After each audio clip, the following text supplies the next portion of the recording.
First of all, people, who has somebody in their life that is a food tempter, that's always there tempting them with the food? It's a food. You got to try this food. Oh my God, I just made this food. You got to try it. It's fabulous. Made it for you. All of the things come out that make us go, oh, okay, give me the food. And this is what they say to us. One bite won't hurt. Oh, I made it just for you. Don't be such a buzzkill. Just try the food. Or it's the favorite one. My uncle comes out with this all the time. Oh, everything in moderation, sweetie. Everything in moderation. It's totally fine. I'm like, okay. Hey girl, I'm Kylie Pax. After a lifetime of emotional eating, struggling with my weight, and being a serial dieter, I finally found the missing key to weight loss, and I lost 20 kilos. Each week, I'll give you my no BS weight loss advice so you can sprinkle it over your life and your dinner plate and lose weight too. Everything I teach you is fluff-free. That means you'll learn simple strategies to master not only your weight, but your mindset as well. Girl, you get that in check and those extra kilos will never haunt your booty again. If you're ready to lose the weight for life, let's go. Well, hello, my gorgeous, fabulous creatures, and welcome to another episode of the No BS Weight Loss Coach podcast. You are here with Kylie Pax, as always, raring and ready to go. And I'm delighted today because we have some more viewer questions this week, which I'm super pumped about. And this one is from Mary from Denver. Mary from Denver, Colorado. And she writes, so first let me just tell you what today's podcast is about. I should probably start with that, shouldn't I? Today's podcast is about what to do when people offer you food. What to do when people offer you food, honey, please. All the time. I'm doing so good with my fancy new diets. Fabulous. Look at me. The scales are going down. Then somebody has to come and shove some damn food in your face. And you all like, what do I do? We start freaking out. So I got this question come through from Mary from Denver, Colorado. And we're going to answer this today because I thought this will make such a good podcast episode. It's really juicy. I'm going to run through this with you. And let me just remind you, a lot of the things that I talk about in my podcast might refer to terminology that you may hear from me. It's things like eating codes, hunger scales, like all these types of things, making daily plans for your food, all these types of things. I want to remind you, all of this information you can get for free over at my website, kyliepax.com/free course. Honey, please. If you have not taken the free course, you need to, like I always say, shimmy your cute little button over there and get it immediately. Sign up. You will find it there at kyliepax.com/free course. I'll pop the links below. And you can get the free course and you will get everything you need. You will get the 5 eating codes. You will get all the information to start losing weight like right now, not like next week, right now, today. So let's start again with Mary's question. Mary from Denver, Colorado says, every time I visit my parents, my mum pushes food on me. I hate that. Every time I visit my parents, my mum pushes food on me. I listen to your podcast each week and I've lost 19 pounds. 19 pounds is 8.5 kilos for my girls who are in metric. 8.5 kilos since I started doing your course 6 weeks ago. But how do I handle my mum pushing all my favorite foods on me without offending her? Okay. First of all, people, who has somebody in their life that is a food tempter, that's always there tempting them with the food? It's a food. You got to try this food. Oh my God, I just made this food. You got to try it. It's fabulous. Made it for you. All of the things come out that make us go, oh, okay, give me the food. We start we do start thinking these things, but also this is what they say to us. Tell me, please, leave a comment below if these kinds of phrases are familiar. One bite won't hurt. Oh, I made it just for you. Don't be such a buzzkill. Just try the food. Or it's the favorite one. My uncle comes out with this all the time. Oh, everything in moderation, sweetie. Everything in moderation. It's totally fine. I'm like, okay. He does me in every time. Here's what I want to say to you. First up, and I've got my notes here on the side because I did go through this previously. I did go through this prior to our meeting today. First up, Mary from Denver, Colorado, you say that you don't want to offend your mum. This is what we say. This is the story we tell ourselves. And this is why I want to remind you all the time that the issues with weight is never really about the food. It's about the BS stories we tell ourselves in our mind. So you say, I don't want to offend my mum. But in actual fact, you don't want, like you say, I don't want to offend her. You don't want her to feel bad. But actually, it's you who doesn't want to feel bad. Like you think, if I offend her, then I'll feel bad. I will feel bad for offending her. So it's not that you don't want to offend her, you don't want to feel bad. Let's be honest, can we please? Like, this is where we do ourselves in and we screw ourselves over, because the stories that we tell ourselves are not even true to start with. How can you disseminate and like work something out and fix something if it's based on the foundation is lies? So we've got to be real. You don't want, secondly, you don't want to feel bad. Secondly, you also don't want to set some boundaries, because that might be hard for you. That you might feel bad if you have to set boundaries as well. So now you don't want to feel bad. You don't want to feel bad by saying no. And then you don't want to set boundaries either, which clearly are needed in these situations, because that's going to be hard for you.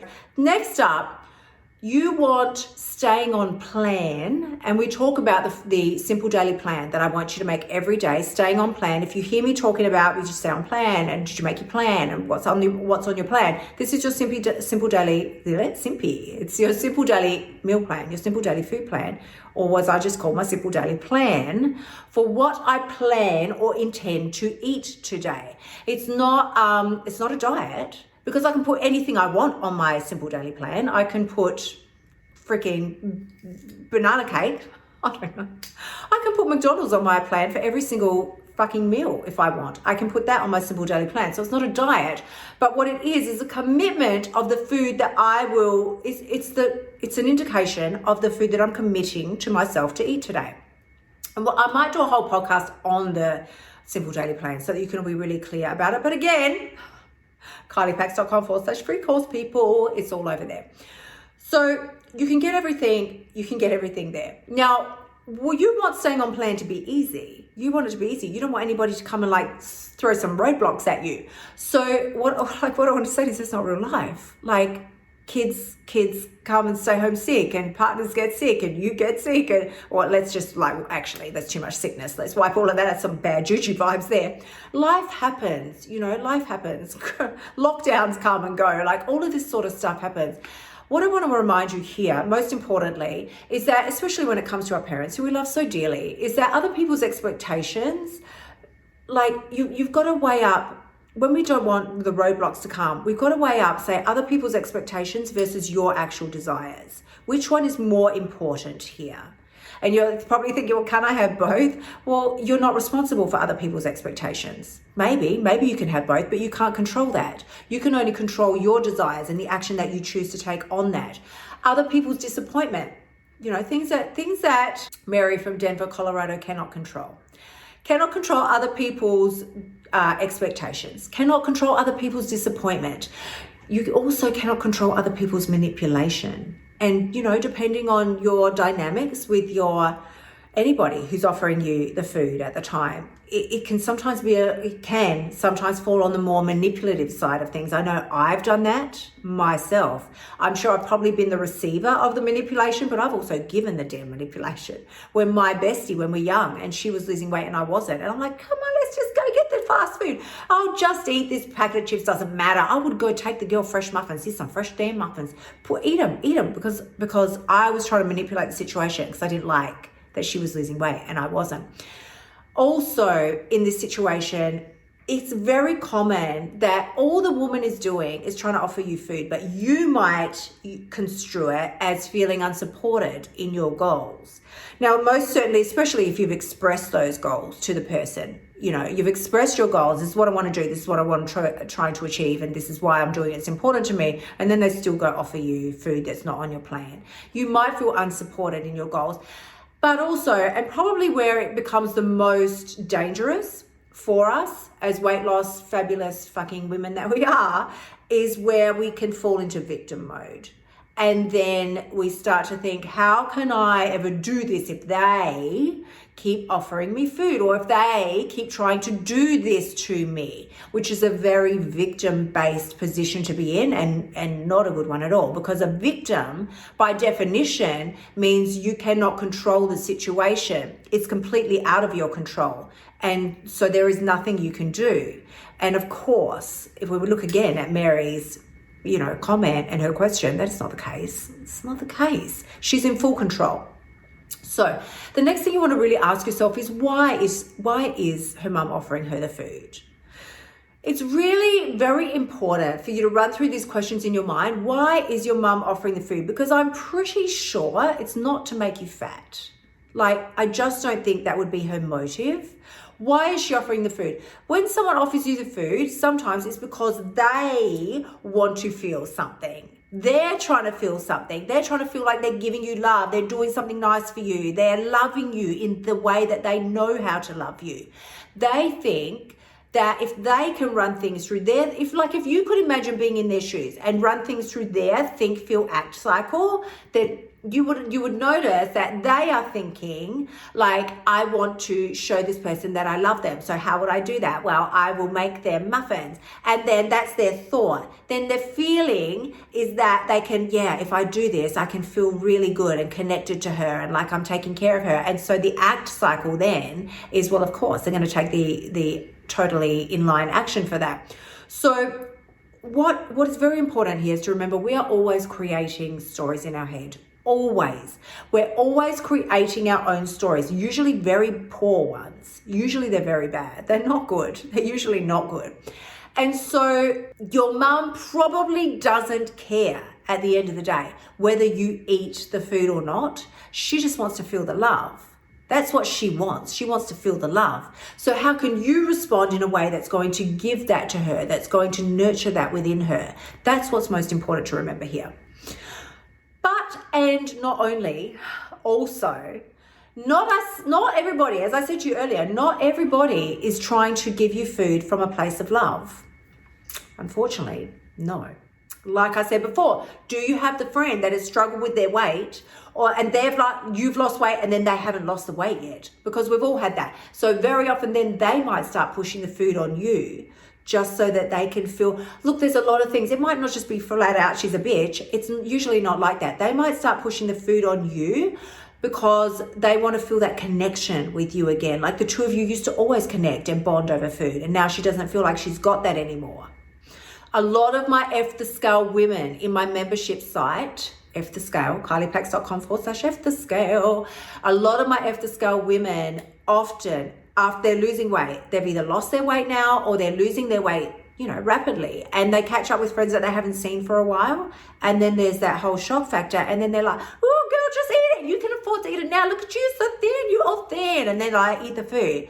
So we can have the food pushing in that way as well.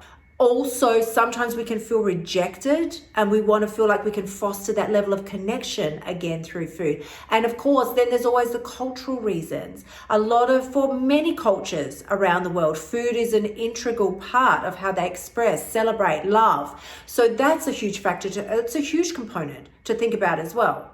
Or if it was in the case of like with my mom, she just didn't want me to feel left out because I was like, I'm cool. I don't want to eat that right now. I'm all good. But she didn't want me to feel left out. So I was like, just, have a little bit. It's all good. It's my dad. Just eat it, woman, eat it. Be like, I'm fine, Dad. I'm fine, honestly. So here's the thing that I want you to take away from today's podcast. Open your mouth and have the difficult conversation with these people. Don't open your mouth and put the food in it. Show up as your most confident self and teach them. Let that dynamic teach them how to love you and what the new boundaries are for your relationship, how you operate now, and how you're going to be relating to each other in the future.